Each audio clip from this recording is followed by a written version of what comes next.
Assalamualaikum warahmatullahi wabarakatuh.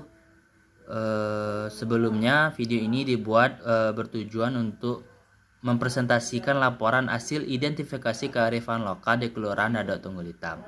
Video ini dibuat untuk menuntaskan kegiatan ujian tengah semester mata kuliah Dokumentasi Informasi Minangkabau dengan dosen pengampu yaitu Ibu Malta Nelisa.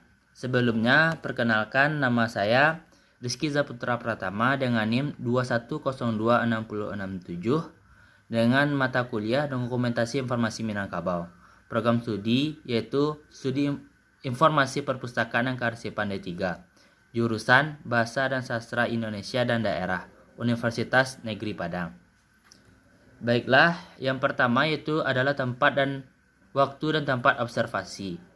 Waktu saya melakukan observasi yaitu pada tanggal 9 Oktober 2021, tempat di Kelurahan Dadok Tunggul Hitam, Koto Tangah. Hari observasinya yaitu hari Kamis. Yang selanjutnya yaitu adalah biodata informan. Biodata informan yang pertama yaitu ada Ibu Perawati, pekerjaan ibu rumah tangga, alamat Jalan Bingkuang 2, Dadok Tunggul Hitam, nomor HP TWA 081342 556789. Peran terkait informasi kearifan lokal, salah satu warga setempat yang membuat lamang. Yang kedua itu informan yang kedua bernama Ibu Nurma, pekerjaan ibu rumah tangga, alamat Jalan DPR 4 Air Pacah, nomor HP atau WA 085367985534. 5. Peran terkait informasi kearifan lokal, salah satu warga setempat.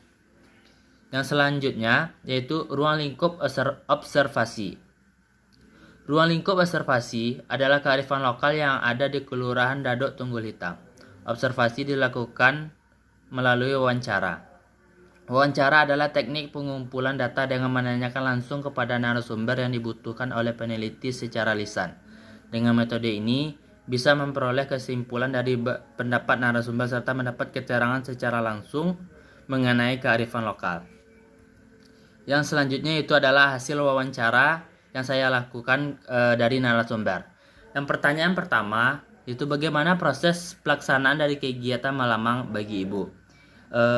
Beliau menjawab, kegiatan malamang adalah kegiatan yang dilakukan untuk menyambut hari-hari besar, seperti menyambut lebaran, yang dimana kegiatan malamang ini sendiri dilakukan sehari sebelum hari raya, yang dimana pembuatannya dilakukan secara bersama-sama oleh kaum ibu-ibu, bahkan anak gadis pun ikut terjun dalam melakukan kegiatan ini.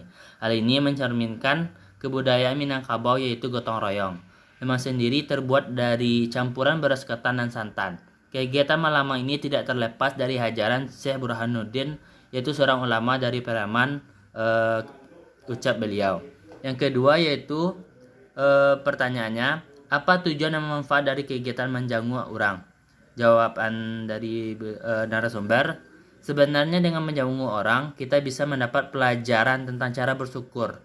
Karena dengan melihat orang yang sudah meninggal, banyak manfaat yang bisa kita ambil dari kegiatan menjanguk orang ini. Seperti belajar berempati, belajar rasa bersyukur, belajar untuk introspeksi diri, dan menjaga hubungan silaturahmi dengan keluarga si mayit. Yang selanjutnya, pengertian kearifan lokal bagi masyarakat setempat. Setiap daerah mempunyai keunikan atau ciri khas masing-masing yang biasa disebut dengan kearifan lokal. Kearifan lokal merupakan bagian dari budaya suatu masyarakat yang tidak dapat dipisahkan dari masyarakat itu sendiri. Kearifan lokal biasanya diwariskan secara turun-temurun dari satu generasi ke generasi melalui cerita mulut ke mulut. Kearifan lokal ini perlu dilestarikan agar generasi mendatang dapat mengetahui dan memaknai kearifan lokal sehingga budaya dan kearifan lokal tidak terkikis oleh zaman, yang dalam hal ini yaitu globalisasi yang semakin menyeret budaya asli Indonesia. Seperti yang kita ketahui, generasi muda saat ini banyak yang tidak mengenal budaya asli Indonesia, bahkan budaya yang ada di daerah terpencil yang sulit dijangkau oleh kebanyakan masyarakat luar.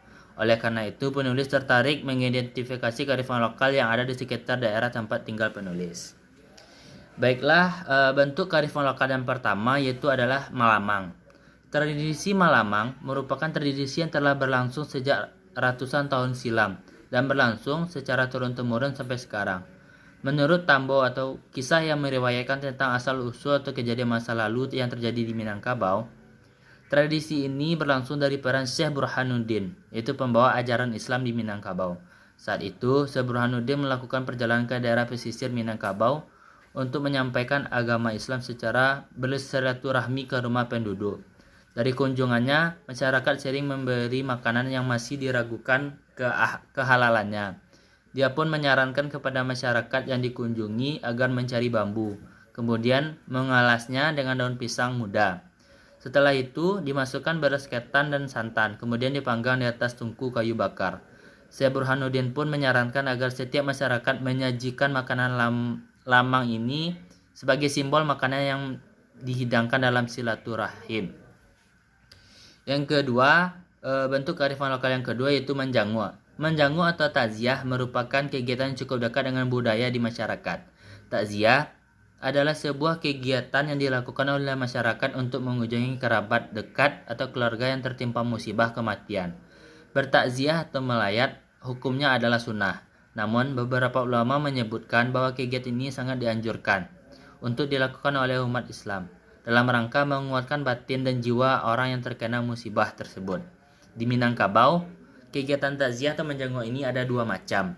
Yang pertama itu ada menjenguk mantah dan ada menjenguk masak.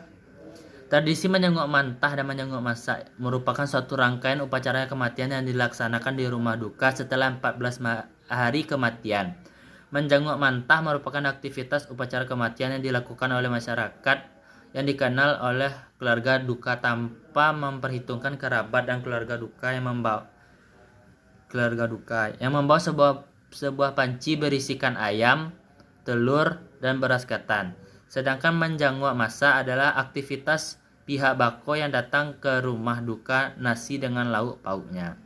Baiklah, ini adalah bentuk dokumentasi yang saya lakukan dengan para narasumber. Sebelumnya, kalau ada kata-kata saya dan informasi yang kurang lengkap, saya mohon maaf. Sekiranya saya tutup dengan Assalamualaikum warahmatullahi wabarakatuh.